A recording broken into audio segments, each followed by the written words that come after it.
everyone, it's Lottie Moore here on the Mindset Pod, and today I am joined by Dipti Tait. I connected with Dipti on LinkedIn a while ago because I saw a post that really caught my eye, and I think she has some great stuff that she's going to be able to share with us today. So hi Dipti. Hello Lottie, thanks for having me on. Well, thank you for coming on. It's a real pleasure to have you here. Dipti, maybe you'd like to tell people briefly about what you do or how you've come to be here. How I've come to be here at this very moment. So, yes, at the moment I am a solution-focused hypnotherapist. So I see people for various issues ranging from, anxiety to depression. But also I have written a book called Good Grief. So I'm an author as well. So interestingly enough, grief and solution-focused hypnotherapy are literally the opposite ends of the scale. Because actually solution-focused hypnotherapy does what it says on the tin. It helps people move forwards, it helps people sort of stop dwelling in the past and looks kind of forward thinking, really. So it helps them kind of move forwards towards, actions or goals or sort of stages they want to achieve in their life. Whereas grief is very different because grief holds you back. Yeah. People want to kind of stay in that zone a little bit because they feel guilty for moving forwards.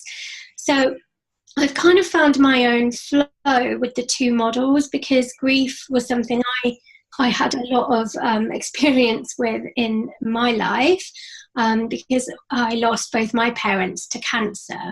I was going to ask you about that, actually. Do you mind sharing a bit of that story, Dipti, of what happened and how it affected you?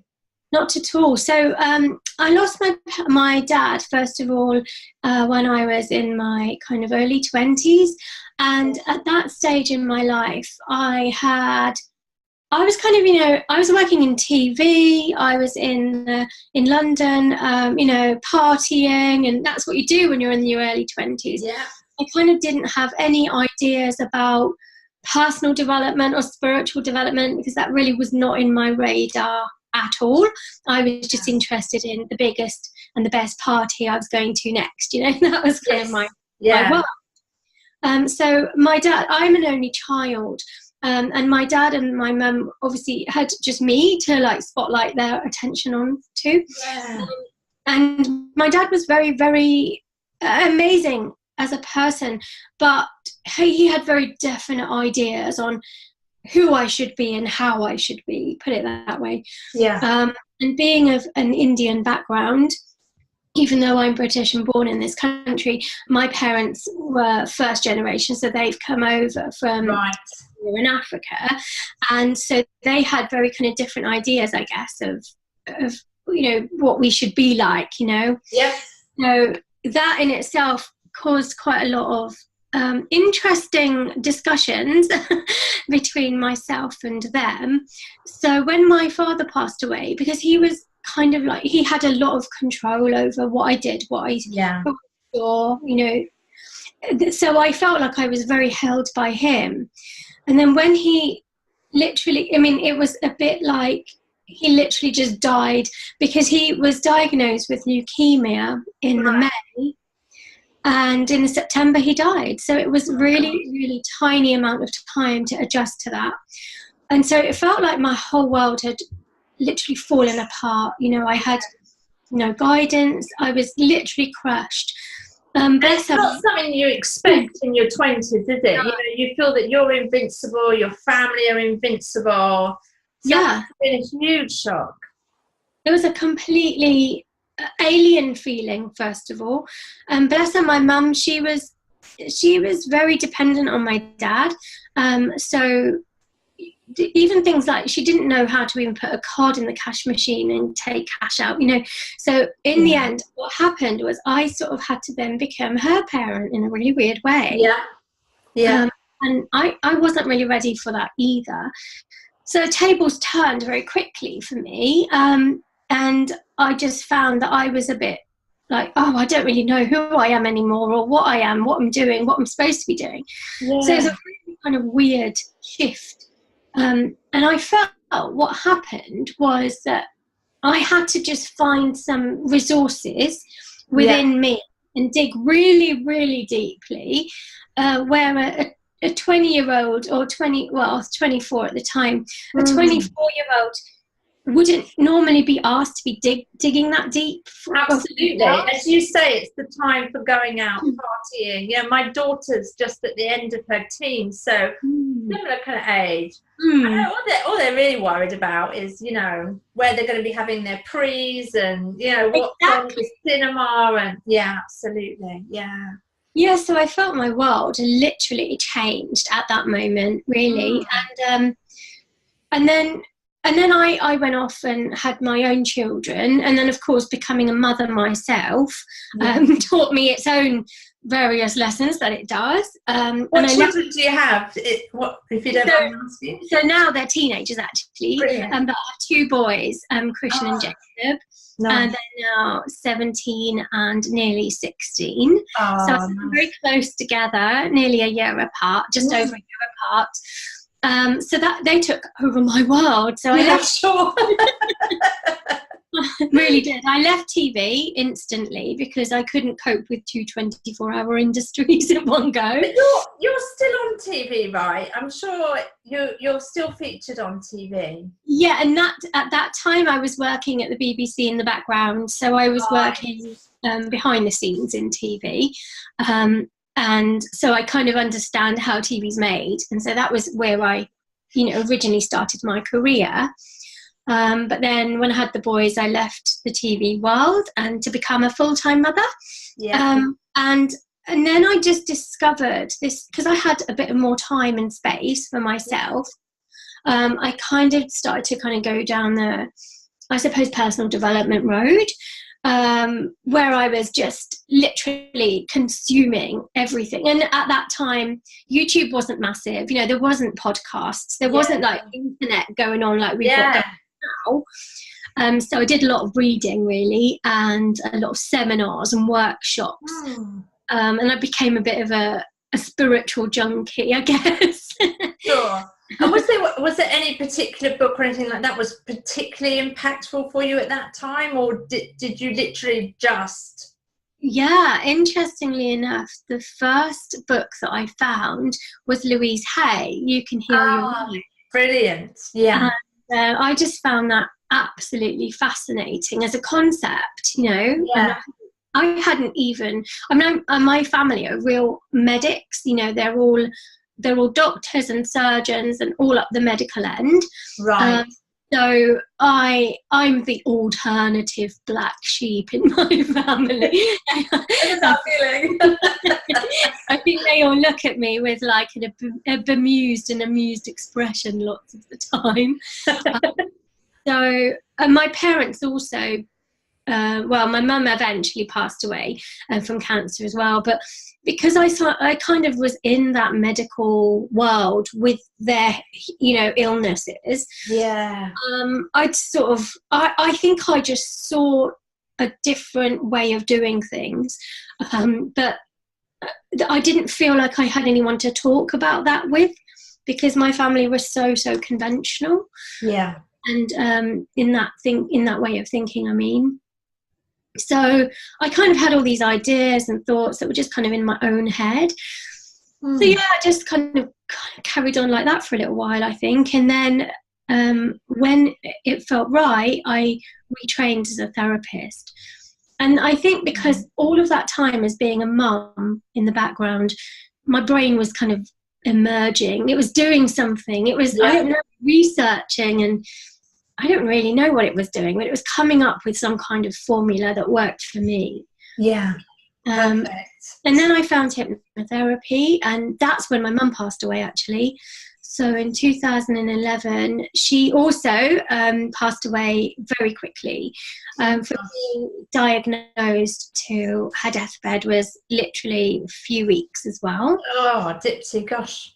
So I was just kind of like, okay, well, I've done this once, I can do it again. Yeah. I mean, it's not like that, really. Just because you've done it once, it doesn't mean it gets easier. No, I'm sure.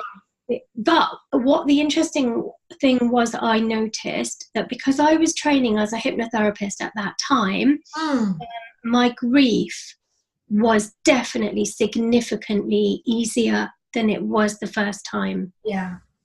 And I thought that was really interesting. Not because I loved my mum any less, or I had a different, like less relationship there. I didn't at all. But I was definitely able to cope better. I don't know whether that's because I was older, a bit more wiser, mum myself, I don't know, but definitely something shifted. And you had built this skill set, though, by the sounds of it, through your reading, your studying and everything else, you really kind of created this skill set for yourself of coping, it sounds like. Yeah, I think so. And I mean, that could also be to do with wisdom anyway, as you grow up and, experience life stuff that happens in, to us, and becoming resilient and resourceful. Yeah. And so then I realised that actually I could use all of these stories that have happened to me, and also use the skills that I've learned as a hypnotherapist, especially a solution-focused hypnotherapist, and write a book about grief. And so that's how Good Grief came around, really.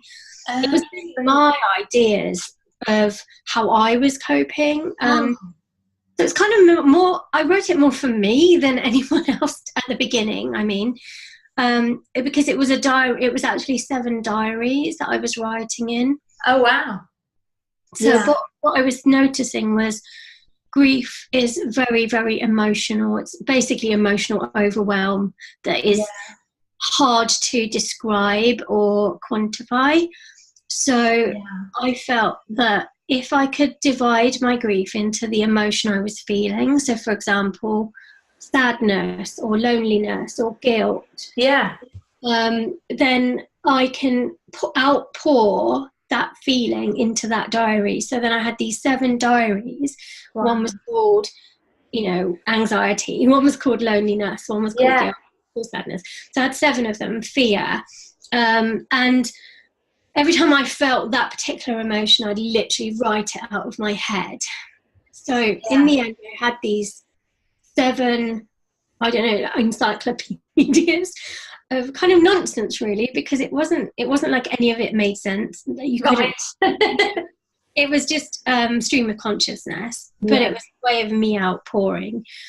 And then eventually, later, much later, I thought, what am I going to do with all of this stuff? I mean, there's something in there, but how the hell am I going to get it out? How am I going to extract any sense out of this stuff? And then I employed a book writing coach. Brilliant. Bless her. She just kind of helped me go through it all. And, my book is very, very skinny now. So from all of those, huge compendiums, I got this. This is so skinny, and it's so skinny because people who are grieving don't want a whole encyclopedia. They haven't got that capacity to digest any lengthy information. So I had to really consolidate it down. And where is the book available, Dipti? Is it on Amazon or on your website? Yeah, I think it's on the Waterstones website as well, and Amazon. Perfect.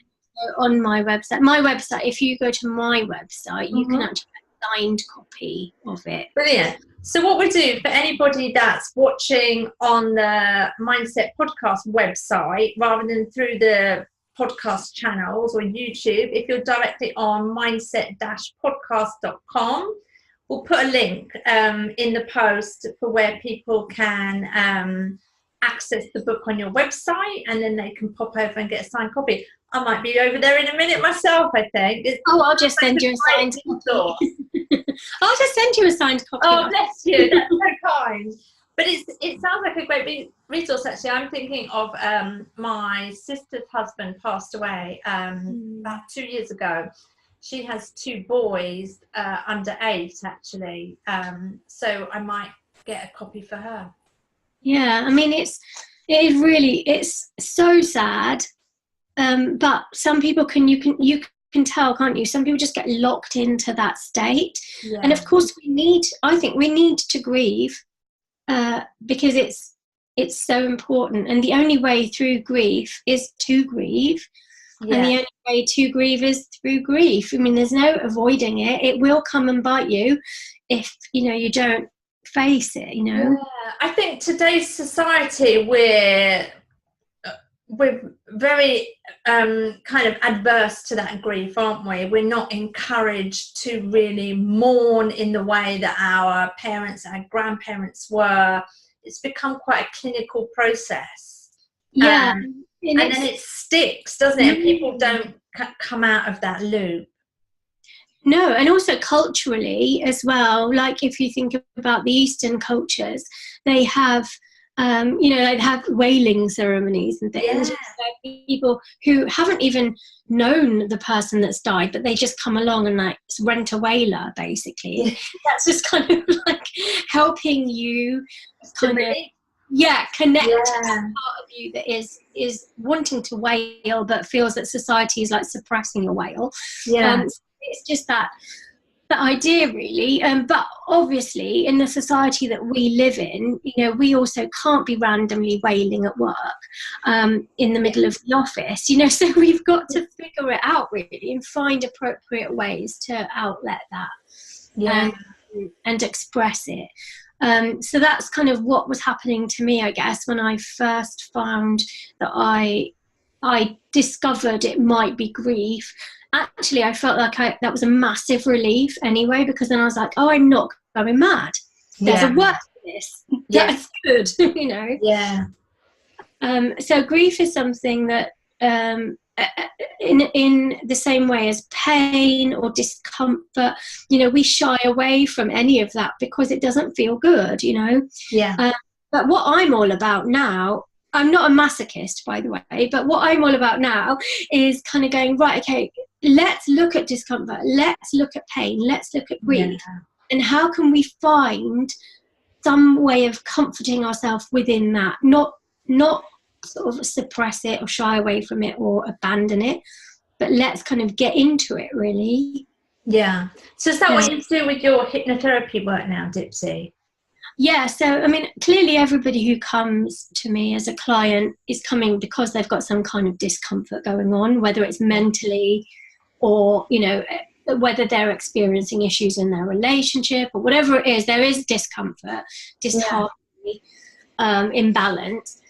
So what I do now is, rather than quickly go, right, what's the solution? Let's go, let's move towards that. I kind of like to, I don't do talking therapy, don't go backwards in that way and dwell, but I like to hold the space for for their emotional radar to have a safe space so we can kind of dissect the emotion really and help the person deal with that emotion through having emotional intelligence, regulating, kind of using the intellectual part of the brain to view the situation with kind of logic and reasoning abilities. Yeah.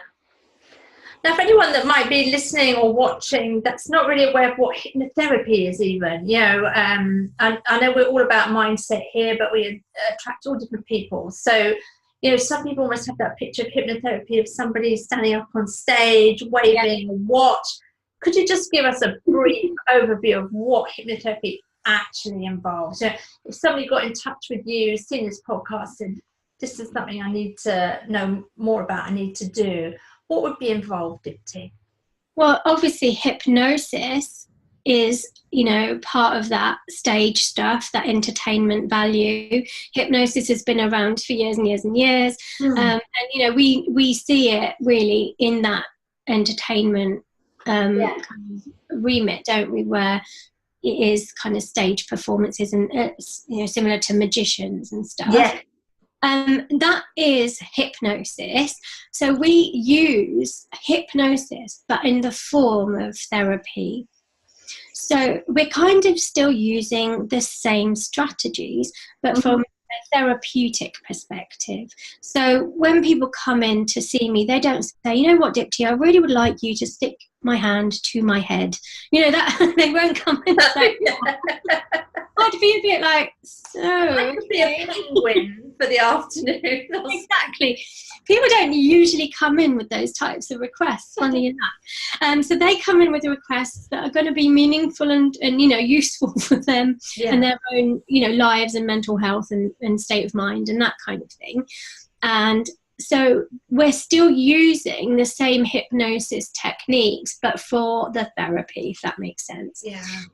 So hypnosis, again, is one of those loaded words that people don't quite often understand. And also trance is another loaded word that people don't really understand what trance and what hypnosis is. So if I quickly give you a tiny little trance lesson, but basically trance is something that's actually quite normal. It's something that you go through 4 or 5 times a minute, an hour, sorry. It's like you have to go through levels of trance for your brain to do something called consolidation anyway.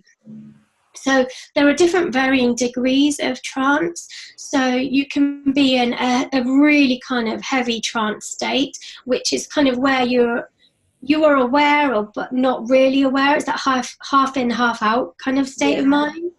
Or you can be in a very, very light trance, a bit like if you're driving down the motorway and you're like, oh, have I already arrived at my junction? You know, so, you know, you're still in the car, you're still driving. If someone cut you up, you'd be able to literally react.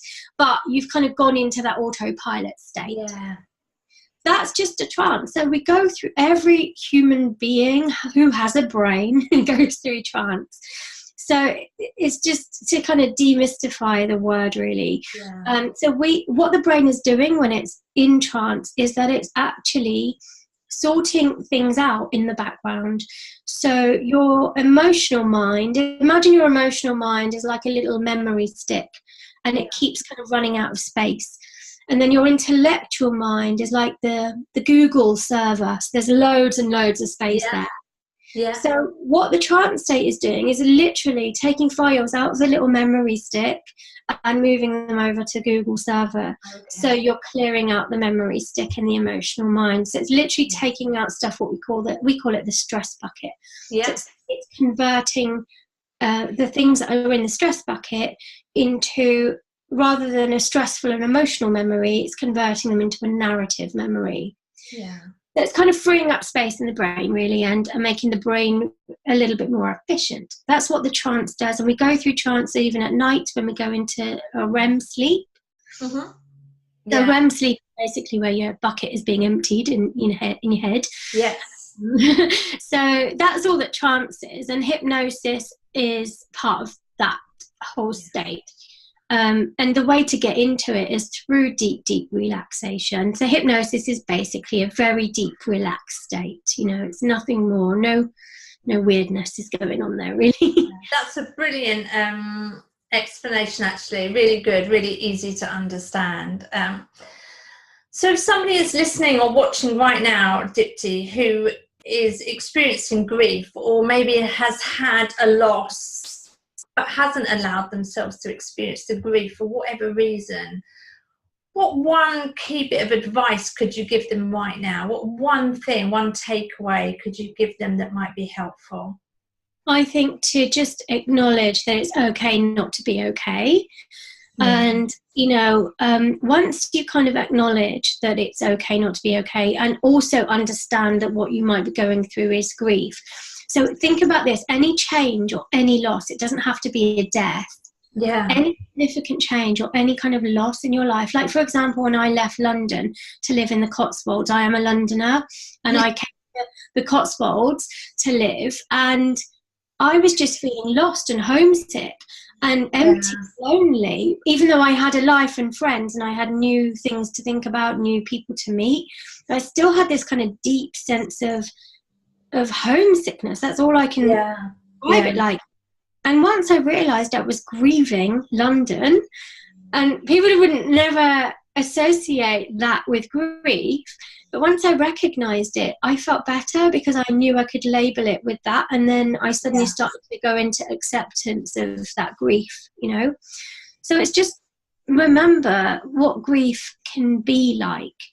And if you label it as grief, then at least you can deal with it. You know, it doesn't feel out of your control, really. Yeah, I know for me, I had some help a few years ago. I actually came out of an abusive relationship kind of like 17 years ago, something like that. Yeah.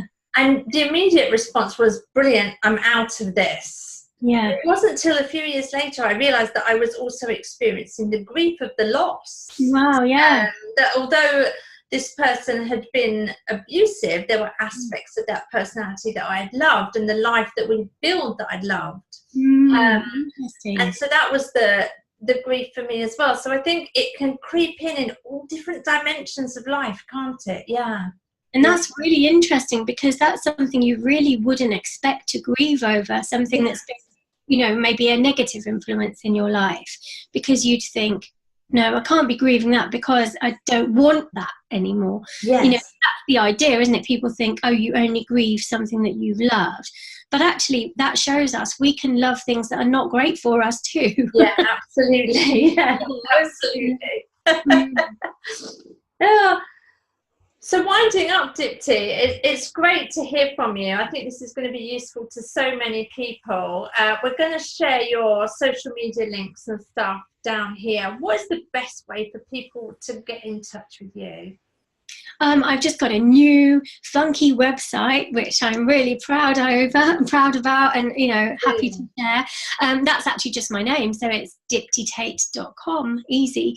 Perfect. And I think you're doing a workshop at the International NLP conference next year as well, aren't you? We were just talking about that before we came on air, yes? Yes, I'm doing a free flow trance demo with my partner Toby. Toby is actually super qualified in NLP.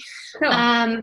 And so we're going to share this demo. So I'm going to do a free flow trance demo and explain to people how it's done. So that's going to be nice. That's in May 2019. That sounds brilliant. Well, I'm going to be there too. So I look forward to seeing you at that. Yeah, some really great learnings there and great observations that grief comes up at any time for all sorts of things, isn't it? And although we can build our resilience, it can still take the rug from beneath our feet every time. Definitely. And so I think the kind of support that you're offering is fantastic. It's really good, I think, in modern life, to allow ourselves to experience those emotions, recognize them what they are, and then we can go on and get the healing, right? Yeah, exactly. And it's just about acceptance. You know, it's not about changing it or denying it or hoping it will go away quickly. It's just about accepting where you are at that moment. And once you have acceptance, it's almost as if you then seem to have a little bit more control. Yeah, perfect. Thanks so much, Dipti. It's been great having you. And maybe, I think we could talk for ages actually, so maybe we'll get you back another time. But for now, thanks so much. Thank you, Lottie. Bye. Bye.